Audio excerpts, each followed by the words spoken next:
Sooner or later, you will have to share your screen with your coworkers or an audience or your boss. Why not learn how to do it right? I'm talking to Aaron Francis today, the man who recently created a really great screencasting course and had a spectacular launch with it.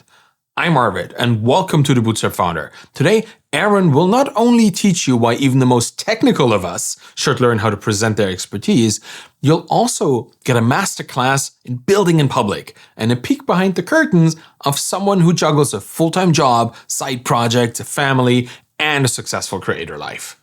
This episode is sponsored by Acquire.com. More on that later. Now, here is Aaron. Welcome to the show. I've been a parasocial online friend of yours for quite a while. I've really enjoyed all your work around Laravel and databases and all these juicy yet sincere takes on software development. Really appreciated those. Big fan. I was quite surprised when I saw you launch very recently a creator focused product, like an info product, to great success too. So how does a developer turn into an educator with this kind of spectacular course on screencasting of all things? Yeah, interesting story arc. Well, first of all, big fan of yours, and we've been online internet friends for a long time, so it's exciting for me to finally be here. So I just launched a course on how to record screencasts and, make them high quality and do it efficiently and effectively. But like my background is I'm a developer. And so kind of the story of me getting there is I've always felt like a teacher. Like I love to teach things. I love to learn things and then teach them. And years ago in like a prior life, I was actually an accountant. I was a CPA and I didn't love it, but I loved it in school. And so in school, when I was getting my master's in accounting, I was like tutoring undergrads the whole time. Like starting, I think junior year, I started tutoring this course in accounting. And I was like, this is the best course ever. It's so interesting. And so then many years after I graduated, I thought, what if I just took all of that tutoring knowledge and like put it on video form? Like the course hasn't changed in 30 years. Like there are no new advancements in financial accounting, And so I did that. And that was my first introduction to like, oh, I can do this kind of like one-to-many thing, this one-to-many version of the thing that I love, which is, teaching people something that I care about. And so from then, I did that accounting course so long ago. And then I did a course on a Laravel thing. And now at my current job, which is I'm a developer educator, which is perfect for me. I did a course on databases. And after that course, people were like, hey, your course is really good. How'd you do it?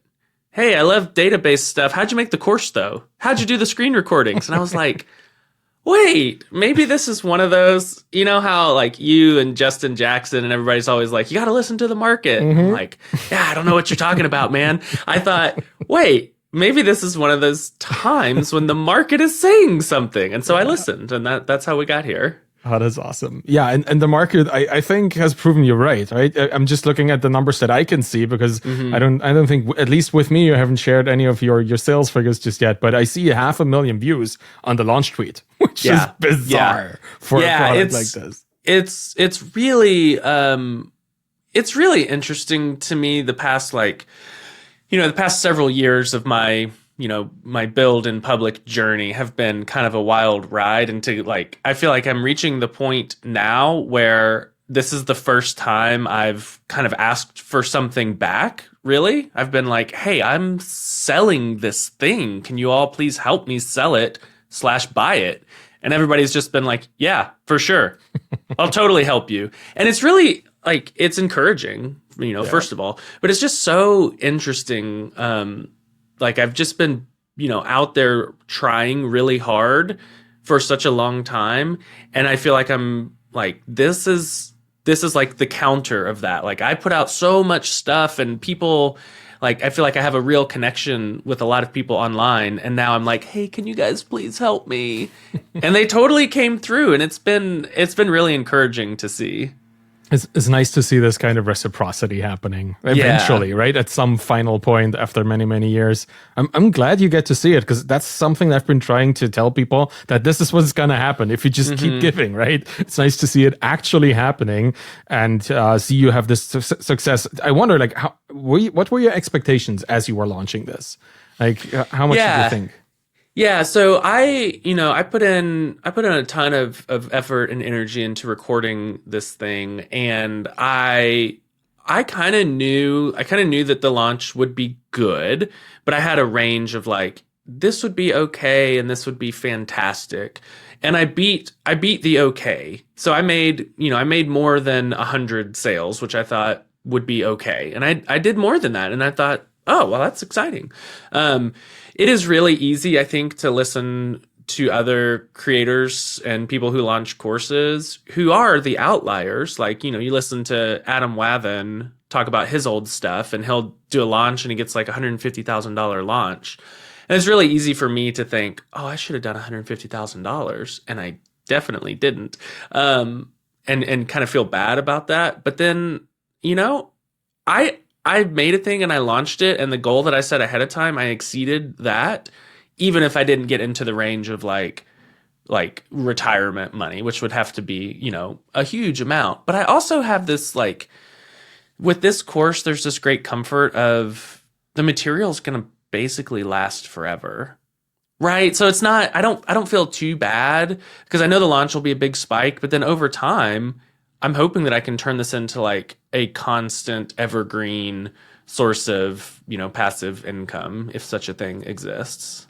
Well, you still have to do some marketing, right? But you can at least encourage people to market it for you, which is nice, because I love the way you just phrased this earlier when you said you didn't just ask people to buy it, but also to sell it for you. I think that's the new paradigm of using social media or communities or just your audience, really, to amplify the thing that you're making, not just to consume it, but to consume and kind of give it to others as well, which is really cool. And I guess you're building a sizable audience. What are you, like 25,000 followers on Twitter? Yeah, pretty close. I think 23 and a half right now. So steaming towards 25. Well, in a couple of weeks when this comes out, after we record it, we're probably going to be there, right? Fingers crossed. Yeah, that's always the thing too with these kind of points in time. When you just tell people about something, you report numbers, or you report the kind of feedback that you get from the community. And the moment you report it, you're already getting way more than that, right? You put a sales number out there, and that increases your sales. So the next report could be like 5 minutes later.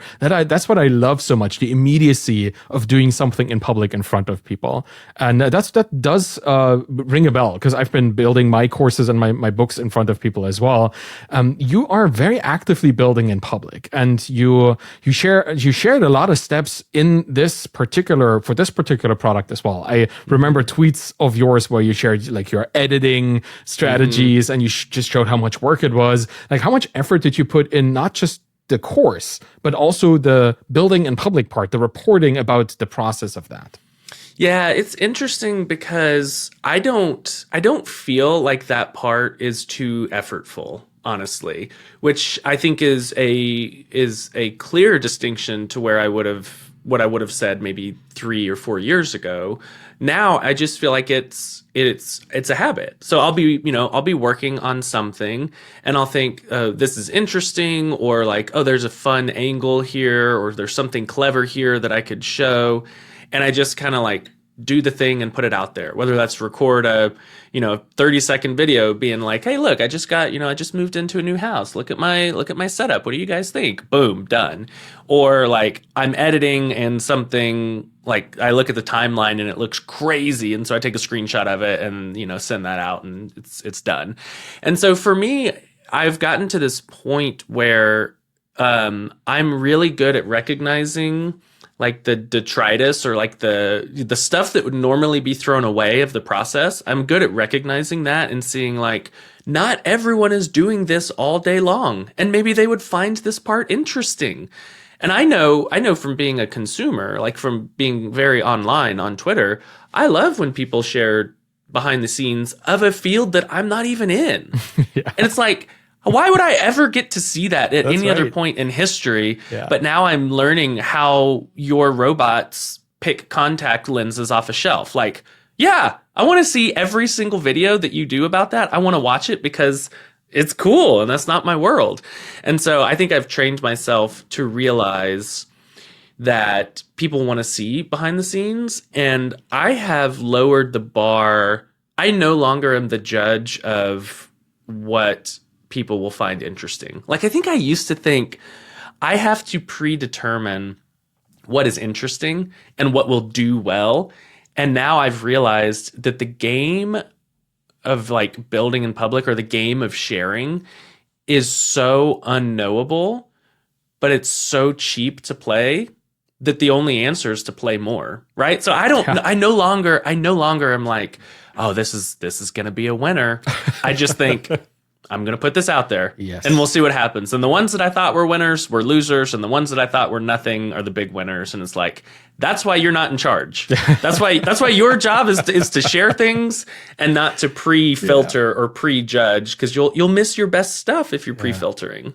I love the parallel here between what you said earlier about the content you've been putting out and the products, and now the course taking off like this. It's the exact same thing with anything, right, that you share. You're not the arbiter of choice or of taste with people. People are, and their attention or their capacity to take their attention and apply it to whatever you made, that is the arbiter, and you never know. And with a growing audience, that's also the thing. There are just many more variations and diverse ranges of people. You never know what resonates.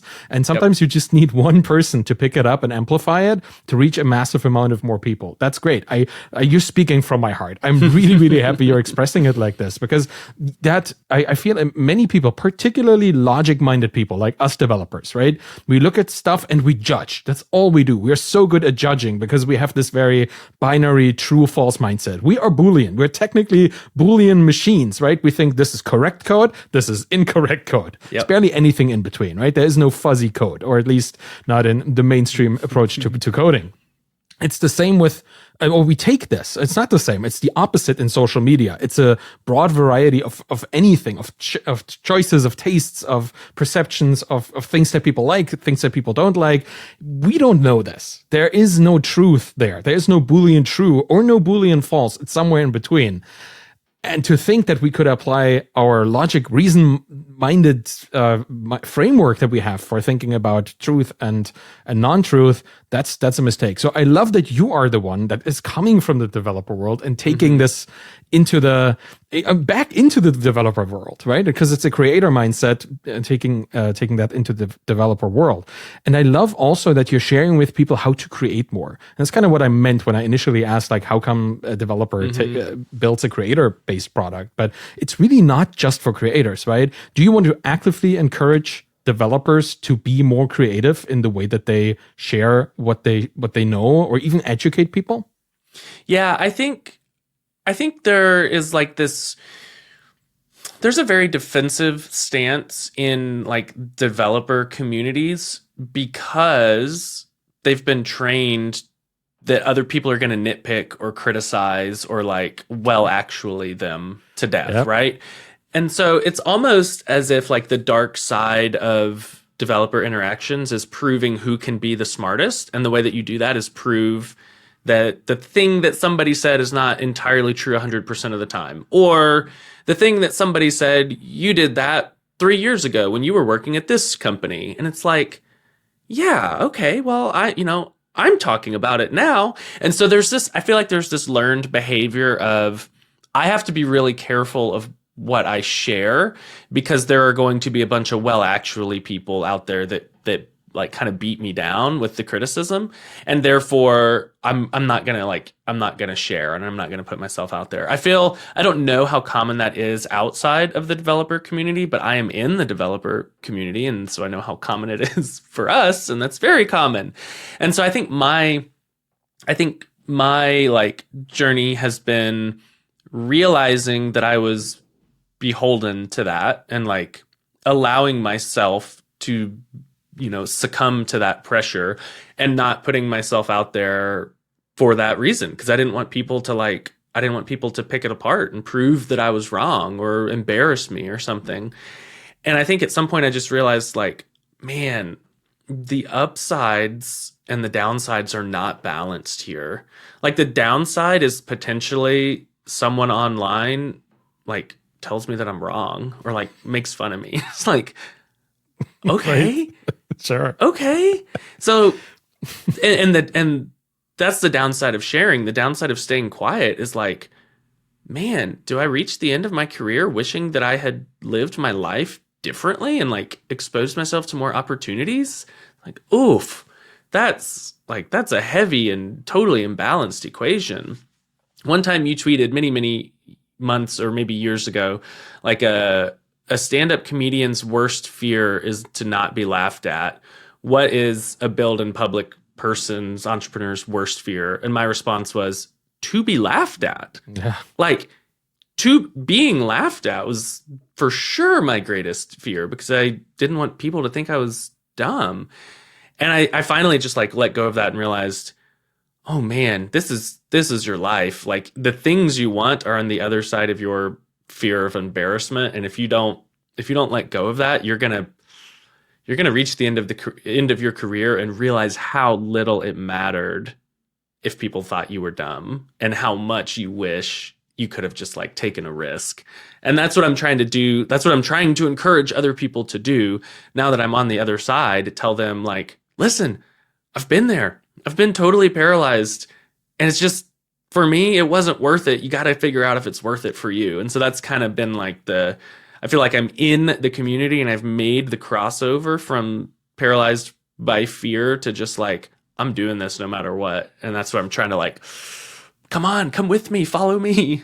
Yeah, I'm glad you're doing this, and I'm glad you're doing it so publicly too, right? You had this great talk at Laracon just this year, I guess, right? When you talked about building and public sharing the things you do to get attention, but not for attention's sake, but for the sake of the betterment of everybody's work too, right? There's something there, and I think you're absolutely right. This fear is something really very deeply human. I feel like I feel the same way. Right? Whenever I put myself in front of people, which is funny because this podcast literally is putting myself in front of thousands of people, but it doesn't feel like that. Mostly because of the just the asynchronous nature of podcasting. Right? You're not doing it in front of people, but you've given talks in front of people, and I've done the same. It's a different kind of world, right? To stand and get the immediate judgment from people. And that's the thing, because when you post on social media, that's kind of what happens. Right? You're standing on a stage. You kind of by your own volition, maybe, but you go and elevate yourself because you have something to say. And then you fear all those people that could potentially say something negative about you. I think in a pre-social media world, humans just didn't have to deal with this most of the time. Yeah. Like, when did you ever physically go on a stage and talk about the thing that you knew a lot about? Right? It has never really happened other than conferences or whatever. So you never got used to just being confident in your own abilities in front of strangers, pretty much. But you're doing it pretty well. Did it get some, or did it take some getting used to, like to other than dealing with negativity, but even dealing with should I or am I even capable? Like imposter syndrome. That's pretty much what I'm asking for. Did you feel this? Do you still feel it sometimes? Oh yeah, for sure. I mean, I work at a company called Planet Scale, and I'm one of the developer educators there. So that means I'm like making videos, giving talks, being on Twitter. I'm doing a lot of like outward facing stuff.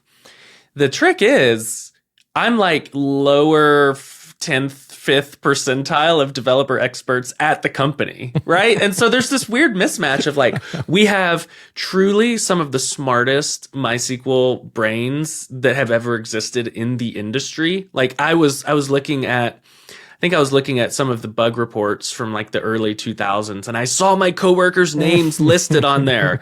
And I was like, what? How am I the one speaking on our behalf? And so, I feel that all the time. I constantly feel that. I feel that at work, obviously. And I feel that when I'm out on my own and there is no structure or hierarchy or like reporting oversight or anything. I'm just out there, like with screencasting.com, I'm just out there giving you my opinions and telling you how I do a thing, all the while knowing that there are people who make better, higher quality, more effortful screencasts than I do. And so there's this weird tension between like, I think the thing that I'm doing or teaching or saying is valuable. And because I am an expert in some areas, I know that there are people that do it better or are more expert than I am. And I think one of the things I've had to come to terms with is like, I am not here to teach the people who are beyond me, which sounds so obvious, right? Yes. But in your mind, when you're thinking of the critics and you're thinking of the rebuttals, you're thinking of all the people you look up to, right? Right. So like when I'm doing an info product launch, I'm thinking, oh man, Adam Wathan would have done it better. But like, why am I like, there's like 3 people. Yes, exactly. Better, right? And when I'm like recording a course on how to do screencasts, I'm thinking, oh, Jeffrey Way at Laracasts probably does this better. And it's like, yeah, he's literally top 0.1% of screencasters alive.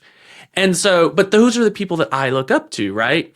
And so I constantly have to remind myself, I still have something valuable to say, even if I can't teach the top 10 people in the world how to do it. There are a lot of other people that I can teach. And regardless of like, even if we take the vertical good, better, best, worst out like scale out of it, there's a difference scale, right? Yes. So maybe let's say, for example, Jeffrey, this is not true, but let's say I'm as good as Jeffrey Way, right? So Laracast.com and Aaron Francis totally equals. That's fine. I still have a different point of view. Yeah. Right? So I still have something different to say. And if Jeffrey were to teach a course on screencasting, he would have extremely good and valuable opinions, and mine would maybe be different. And that's okay. And so those are things that I've had to come to terms with, of like, there are going to be people who are better than you in the audience, and they may disagree with you. And you know what? That's just fine. And there are going to be people who are as good or worse than you who have differing opinions. And that's just fine.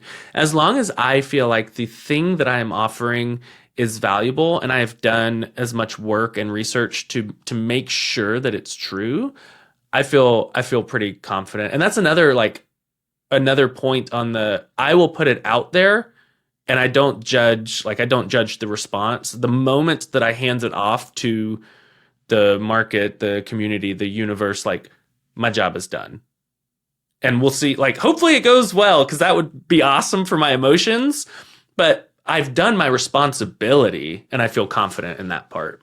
Yeah, and there's an artifact out there of your skill level at that point. That's also a thing, right? Because you can still improve. Like if you redo the course in 5 years from now, right, you will have exceeded the skill level that you have right now. And from all the feedback you've gotten, you're going to make it better. Like there's some kind of iteration there as well. And honestly, I love the kind of multi-perspective thing you just mentioned. Even Jeffrey would probably benefit from your perspective. Like he might pick up some points. Right? Yes, people exactly. up there still want to learn from other people. Like they are not all of a sudden resistant to more expertise from somebody else, because they themselves know that they don't know everything, which is kind of the curse of knowledge situation, right? You know that you don't know, and you want to learn. Maybe you want to find some kind of validation in other people's thoughts, or you want to see just alternative ways of doing it yourself, so you can explore a more creative approach. Like even Jeffrey could benefit from that, but you're right. Absolutely. There is millions of people that are not Jeffrey, but that are behind you on your own journey that would love to be where you are right now. And I think you can kind of generalize this for every single person that does a job professionally. There is always somebody behind you on the same journey that you're on. Right? Yes. It doesn't matter if you started coding 2 weeks ago. There are people that are 1 week behind you, and they would love to know today what you learned yesterday. That is still 5 days in their future. Right? Is the math right? You know what I'm saying. Right? I do. It's just a little bit, but that is already valid enough reason to share with people. And I love that you do it in video. I think one of the strongest ways to build an actual like human relationship with somebody else is to allow them to see your face and to allow them to hear your voice best in their mind, which is why headphones are, to me, the most magical kind of technology. Like your voice literally gets put into, at this point, hundreds of people's brain. Just the middle of their mind is you telling them the truth, which is bizarre. But you do a lot of video and you do a lot of audio, obviously, also with the podcast that you have and all that. How important is it for, and I'm saying this as a developer, somebody who I guess I would call myself an introvert. Maybe not right now because I'm excited about this, but most of the time, very introverted. How important is it for me as a dev to use video and audio in the way that I communicate with people? Yeah. So I also am very much an introvert. I would so much rather be at home on a Friday night, just hanging out either with my family or alone, and doing whatever, like coding or making something. So I feel that, in my bones. I think it depends on what you're going for, right? So you can get by, and frankly, I'll take it back. You can do very well never being a public or public-ish developer, right? You can go into a company, work very hard, make your boss very happy, and get promoted and make a lot of money and go home and garden or whatever. That's totally viable. I think a lot of people listening to this show are like, yeah, but I don't want to do that. So knowing that that's totally viable, let's talk about the other side. I think in terms of like content and publicity, I think it is kind of a pyramid. And at the very bottom of the pyramid is people who do nothing, who don't do anything. And that's fine. Above that is some sort of like short form publishing. So like Twitter, like you're just putting thoughts out there, and you can kind of grow a following based on that. Some people have grown a following hugely based on that. But then above that is like long form blog posts, which take more effort. And then above that, I think you start getting into video, not because it's inherently more valuable. I do think it is, but not because it's inherently more valuable, but because it is more difficult, right? And so you're thinking about like, how am I going to stand out as a developer? Well, just tweeting, it's going to be pretty hard. The barrier to entry on tweeting is very, very low. It's still free. At some point it may be $8, but it's still free. And like anybody can sign up and tweet 100 times a day. So you move up to blogs and it's like, yeah, you got to sit down and write. What a pain. You move up to video and you're like, oh, I got to record video. That is a huge pain. And so with those different, like moving up that pyramid of what is available, I think also expands who is going to consume it, right? Because tweets will scroll by, they'll be gone. But if you see a video, like you just don't see as many developers or, whatever industry you're in, you don't see as many people on video. And so you attribute outsized weight and outsized authority to people who are on video. Because you don't see, it's not a recency, it's an availability thing. So you think like, oh, there are 7 people in the Laravel community that I regularly see videos from. Yep, that's right. And there are 50,000 that I see tweets from. But oh yeah, those 7 guys and girls, those are the video people. And you just somehow give them more credit than maybe they deserve, but they did they put in the effort. And so I think one step beyond that is showing your face on video, truly. I think you can get outsized rewards by just doing a screencast and just showing like, hey, I did this thing and then this thing and then look, it made this. And I think you can get pretty good benefits from that. I think if you are willing to put your face on screen, you have further separated yourself from even people that are making video. You are the one that's like, I'm going to take the risk to basically expose myself, my human form, to criticism. And I think there's like a connection that you can form, and like almost like people are rooting for you because everybody wants to do it. Like everybody wants to be out there being the person teaching, but like most people don't because it's really hard. And so if you do, I have found from personal experience that people are like, yeah, I'm on your team. Go guy, go. Good job. And it's just, it is a cheat code. If you can become comfortable enough putting your face on camera, you get this human connection that I think is unbeatable. Yeah, that is the core, right? The core is allowing people to form this connection with you. Mm-hmm. And it's super, it's kind of easy on Twitter because you have these little interactions, but it's a very shallow connection if it's just on Twitter. If it's just like between your little avatar picture and their avatar picture, it becomes a very shallow conversation. But the moment people see you like vibrantly talk about something that you really enjoy. Like it's hard not to be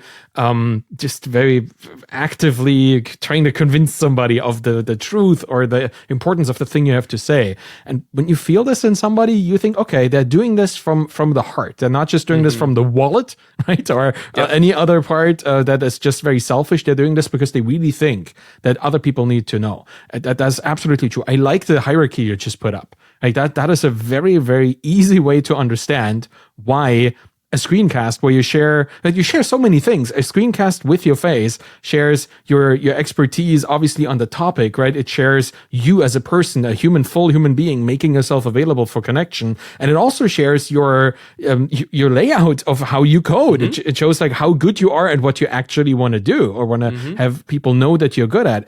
There are so many layers of just really putting out there in a very vulnerable way the work that you have for criticism or for support, which is probably the more important part. That is really, really cool. Talking about screencasts, let's stay there with that. I think I've done one. I guess my Twitter course might be a screencast, but it's just really a presentation with a couple of things. So, it's not necessarily technically a screencast. What are the things that I could immediately improve my screencasts by? I did a couple coding things back in the day when I was still actively coding. Now I'm more or less just writing all the time, which is also coding. But can you just tell me a couple things other than putting your face in there that make it better? Yeah. So in my experience and throughout this course, basically my goal is to get people to the point where they can create a high quality, like polished screencast, but do it quickly. Like the whole angle for this course, and I think it's important to have an angle. The whole angle is like, you're an expert at something and you want to teach, but you don't want to become a video editor. Like you want to teach the thing and get back to work. And so I think there are a few things that can level up a screencast pretty quickly. Starting even before you hit record is like figuring out who you're going to teach. And that's really easy to say, like, I'm going to teach developers. It's like, okay, what kind? Yeah. What skill level? What are they solo? Are they indie? Are they at a startup or are they at a megacorp? Like, you don't have to niche the content down too far, but saying something like, all right, I'm going to teach artificial intelligence for Ruby developers. Like that gives you a point of view that you can then communicate from. I think it also helps to like segment people who are looking at your course because they'll be like, oh, I'm a Ruby developer. This is definitely for me. Yeah. Or I'm a JavaScript developer. This is not for me. And so it cuts both ways, but the market is so huge that you kind of want to cut it and be like, hey, this one is for you, I promise. So even before you hit record, figuring out who you're going to teach and then figuring out what you're going to teach, I think is very important. Like figuring out what your curriculum is going to be. And I think a lot of courses could benefit, or a lot of even individual videos, not even courses, but individual videos could benefit from taking the viewer on a linear journey or like a path. We both know Rob Walling. He's always talking about stair-stepping your bootstrapping journey. I think the same thing applies to educational material. You should stair-step the viewer into knowledge. So you start with like either a base level of understanding that because you've defined your audience, but you start with some base level and then you say, okay, I'm going to teach you one thing. I'm going to teach you one single thing. And then after that, either in another video or continuation, whatever, you say, hey, remember that thing we learned? Let's optimize that, or let's look at where that doesn't apply, or let's look at how we can make this, better, faster, more adaptable, more flexible, more abstract. But if you go from like, okay, we're going to start at the base of knowledge, and while I'm teaching you the one thing, I'm going to teach you when it doesn't work and how to optimize it and how to make it more flexible. You're like, dude, just like teach me one thing and then let's move on. And I think that's a big thing that a lot of like educators miss is they take 4 steps at a time. And I'm left thinking, wait, what was the thing we're doing? I don't even remember what we're doing. And then once you hit record, I think there are some really easy things you can do. And that is hide every single thing on your screen. Hide everything. I don't want to know what time of day it is. I don't want to know what day of the year it is. I don't want to see what applications you have open. I don't want to see your family photos on your desktop. I don't want to see icons. I don't want to see anything. My attention, the viewer's attention, they're barely hanging on. That's kind of what you have. That's kind of what you have to remember is like, okay, they're trying to learn here. You must give them every advantage possible. So if you're teaching Excel, hide everything except the sheet you're working on. If you're teaching them coding, hide everything, not only on your desktop, but in your editor. I don't want to see the file tree. I don't want to see what Git branch you're on. I don't want to see the mini map. I barely even want to see line numbers, honestly. But I just want to see the one thing that you're trying to show me and then guide me along that journey together, like bring me along. And so those are some of the things that I think about from like all the way back at the beginning. How do you figure out what you're going to say to how do we keep these people who want to learn? How do we help them? How do we keep them on track? I love this. Like 3 kinds of focus. Focus on the right people, focus on a narrative that is actually relatable and people can just stay in touch with without losing themselves in the details. And then focus on the minimalism of showing exactly what they need to see and nothing more. Very cool. I love that most of these things have nothing to do with, the exception of the third part, with the actual recording. Yeah. This is the preparation is so much more important than the act of recording something on your screen. How much time did you spend preparing for this course and, doing the script writing and all that kind of stuff? I know that the outcome is 4.5 hours of course, which is significant. I would love to know how many hours of actual recording went in there. But even before that, like how much, can you give me like a little timetable of how much you spent? For sure. So I released the MySQL for Developers course at work for Planet Scale. I released that in like early March of this year. And that's when I started getting like the feedback I would love to learn. And so at that point, I started like right then when I realized, oh shoot, I should teach something about this. I sat down and I wrote down every single thing that I thought I did well and every single thing I thought I did poorly and every single thing I like learned or trick I thought I had or way that I did screencasting that I thought made me effective. And so that's my first, when it comes to planning your content, that's my first piece of guidance is just either in your research phase or if like me, your research is like from practice, then sit down and write down everything. It doesn't even don't worry about structure. Don't worry about form, modules, videos, breakdown, just write down that one editing thing that I do. I think that makes this really fast. Good. This one trick on, flipping the video, I should teach them that at some point. Boom, boom, boom. And, at the end, you end up with a 100-line document of random little like half thoughts of, that was a good idea. I should put that somewhere. And then, so like that was in March. And then, I've got, 2 kids and a job. And so like over the next several months, it just kind of percolated in my mind.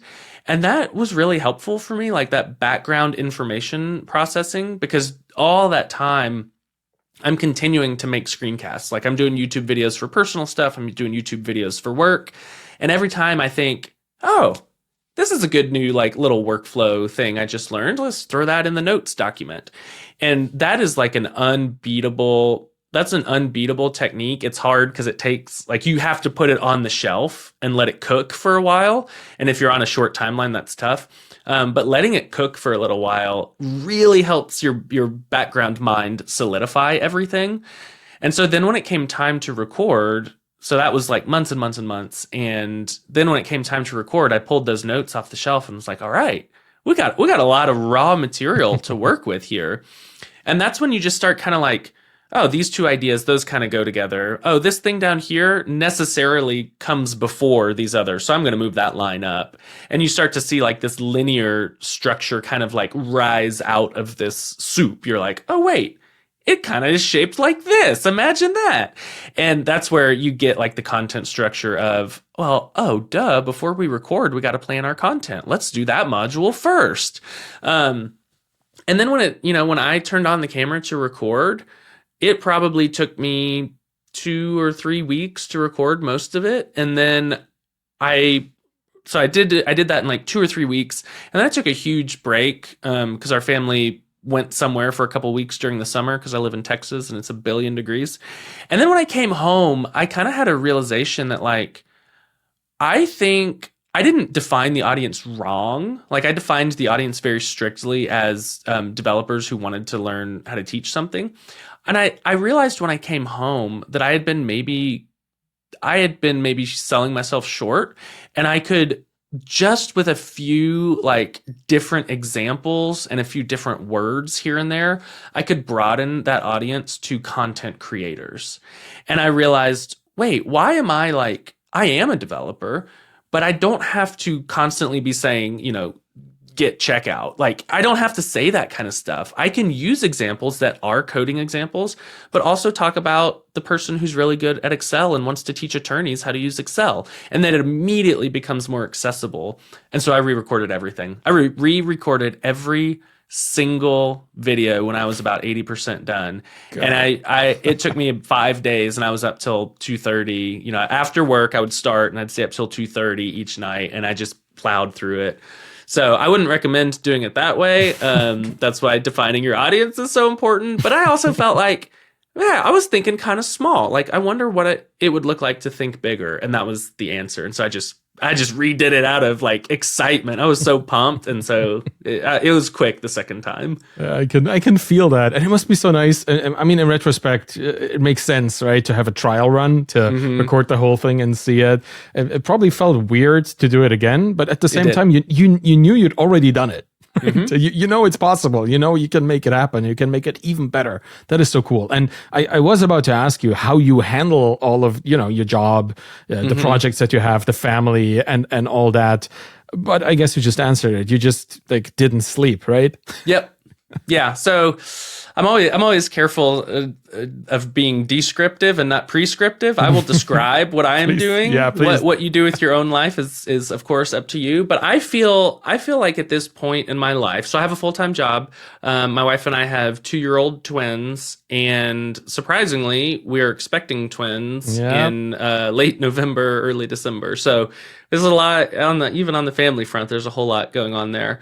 And I think I've decided, and I made this decision maybe 2 years ago or something, that this is not my kickback and chill phase of my life. I look at a lot of people online, like let's look at Daniel Vassallo. I look at him and I'm like, he's working a little bit and he's making a lot of money and he's building a house and he's going down to the beach, and like I'm really happy for him. And it's hard for me not to look at that and say, I need to emulate the outcome of what he's doing and not think like, how did he get there? Like, how do these people that are like, yeah, you should really go snowboarding at noon on a Tuesday. It's like, I would love to. I truly would. And I think I finally released myself from the guilt of feeling like, oh, I can't work hard because these people who have, made it in my own made up terms, they're telling me that I shouldn't work hard. And it's like, well, yeah, they've made it. And so I've decided that for me, this is I don't want to say hustle because it's so laden. And so what I've called it is like my maximum effort era. And like, I'm going to do the most that I can. And this is not a very restful era for me. And one, knowing that it is an era's end, that's really helpful. And knowing that this is my maximum effort era with hopes of there being a semi-retired leisurely builder era following it. Like, that's really helpful for me. And I think I've decided that there are lots of things that I'm willing to sacrifice and a few that I'm not. Like, I can't tell you, besides Foundation, which I think I'm like 6 episodes behind on, I can't tell you what the newest TV shows are. I don't watch professional or collegiate sports. Fortunately, I don't care that much about them, but I also just don't watch them.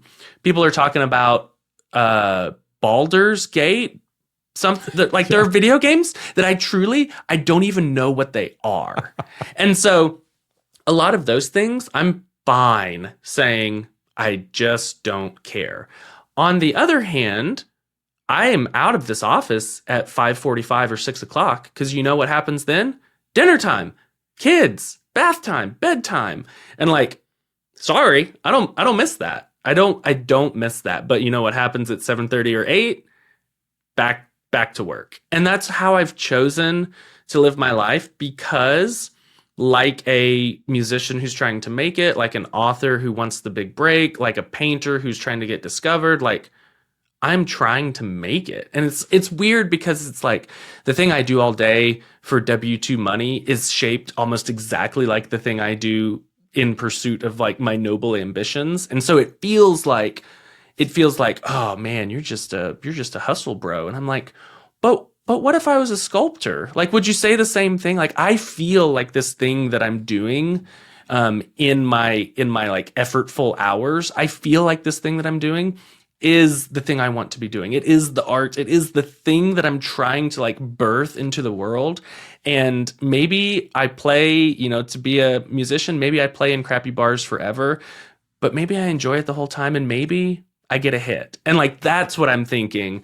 This is my time to try, because I'm not getting any younger. Yeah. Wow. Thanks for sharing this. And honestly, I think you are the hit. Really, like the fact that you so publicly share all these things, and the success you just had and are still having with this launch, I think that's one of the many signs that you're on the right path there, right? Mm-hmm. The feedback that I've seen, obviously I follow you on Twitter quite a bit, and the people who love your work and who love both your work and watching Foundation, as I do as well. Like, it's just so nice to see people just interacting with you in such an empowering and motivating and supportive way. Like, how could you not want to keep doing this, knowing that at this stage, if this is the early stage of this, there's already so much love and support from the people that you have so much impact on with the things that you share. Yep. Right? How could you not?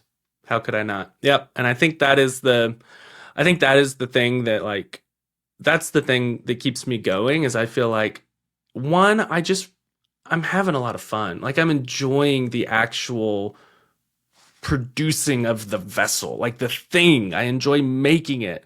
And then this one in particular, like a lot of my talks and stuff has resonated, but I feel like this most recent artifact is kind of a culmination of like a lot of what I believe about like putting yourself out there, combined with some like technical, really nitty gritty, do this, don't do that. And I put it together in this package, and I'm like, this is kind of a microcosm of the things that I care about and believe. And people like it, and it's really encouraging. And so, yeah, it's like, this is good. I get energy from this. And so I'm going to keep going for as long as I can. Yeah, I can tell. Yeah, you are full of energy, and it's really nice to see. And I love that you're all doing all of this in public too, right? You could do this just hiding somewhere, building your product. Obviously, you couldn't, because it's all part of like a presence. But I'm glad you're doing it. So if people would like to find you and follow this amazing journey that you're on and see the things that you're building as you're building them in public, where would you like them to go? Absolutely Twitter. Twitter.com/Aaron D. Francis. D as in Daniel. Nice. Well, I certainly follow you there, and I would highly recommend following you there as well. And I'm so glad you made this course, because you can learn a lot about presenting yourself and building a studio, right? We didn't even get to talk about all your fancy tech, but I think that's for people to find out actually in your course or a future conversation in a couple of months or years from now. Man, I'm so glad you shared all of this with me today. And I can really feel, like, from this conversation and from all the things you've been doing in public, how much you care, and that you cannot stop yourself from helping people through your work. And I appreciate this a lot. I bet there's thousands, if not tens or hundreds of thousands of people out there that are appreciating this, which is a scary thought, but it's also an amazing thought. And I just want to thank you for your work and for everything you do and for being here on the show. So thank you so much, man. You're awesome. Well, you're extremely kind to say so. And I've been a huge fan and follower for a long time. So it's an honor for me to be here. So thanks for having me. I appreciate it. Thanks so much. And that's it for today. I want to briefly thank my sponsor, Acquire.com. Imagine this. You're a founder who's built this really amazing SaaS product. You acquired customers, and all of this is generating really consistent monthly recurring revenue. The dream, right? The problem is, you're not growing. For whatever reason, maybe it's lack of focus or skill or lack of interest, you just don't know. You feel stuck in your business. That's what you know. You're stuck with your business. What should you do? Well, the story that I and many other people in our community probably would like to hear is that you buckled down, reignited your fire, you got going, you worked on the business, not just in the business, and all these things like audience building, marketing, sales, outreach, and whatever. You did it. And 6 months down the road, you've made all that money. You've tripled your revenue. And you have this super successful business and everybody loves you for it. But reality, unfortunately, is not as simple as this. And the situation that you might be in right now is different for every founder who's facing this crossroad. Too many times, though, the story here ends up being one of inaction and stagnation at worst, until the business becomes less and less valuable over time or completely worthless in the end. So if you find yourself here already, or you think your story is likely headed down a similar road in the future, I would consider a third option.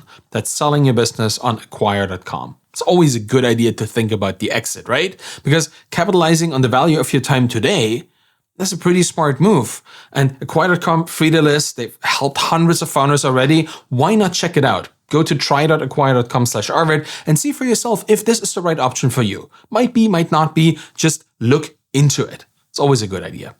Thank you so much for listening to the Bootstrap Founder today. You can find me on Twitter at AvidKahl, AIVIDKAHL. You find my books and my Twitter course there too. And hey, if you want to support me in the show, which I would really appreciate, subscribe to my YouTube channel. That would be great. And get the podcast in your player of choice.